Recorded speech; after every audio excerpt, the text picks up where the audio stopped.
We've all seen the image of the laughing Buddha.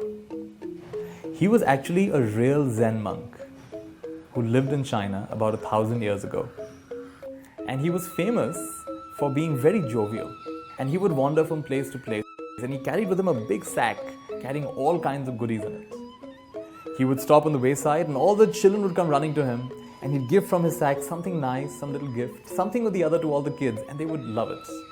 In a way, he created these kind of playway kindergarten schools wherever he went. And he would tell stories and he would laugh with the kids and he would roll in the mud with them. And there was a Zen scholar who saw this behavior and said, what kind of behavior is this? This is not the way monks are supposed to behave.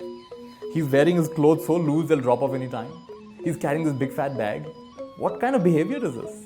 He's most un-monk-like. So this scholar said, people like him are spoiling the true teachings. He decided to confront him.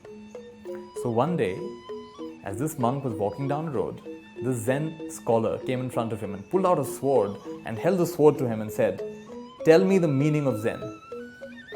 And this laughing Buddha, as he was called, always smiling, suddenly stopped smiling.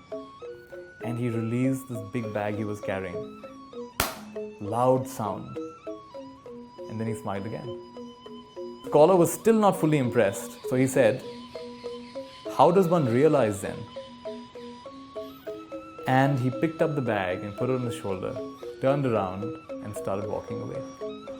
And the scholar realized he was in the presence of greatness, that he'd made a big mistake. He threw his sword away and went and asked for forgiveness.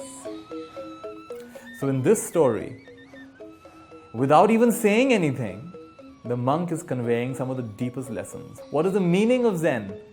Put down the burden. What burdens are we carrying?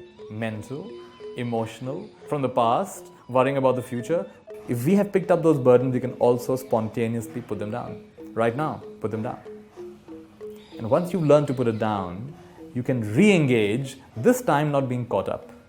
You don't run away from your responsibilities, you engage without getting caught up in them. And so he picked up the bag again and he began walking. So in this way, this monk who appeared to be very jovial and superficial and just fooling around, turned out to be someone who was deeply wise. And that deep wisdom did not take away his playfulness. So we can be very much connected to ourselves and we can also be very playful. So this is a light-hearted approach to a really wise way of living. And the laughing Buddha, the Zen monk, represents that wonderful teaching.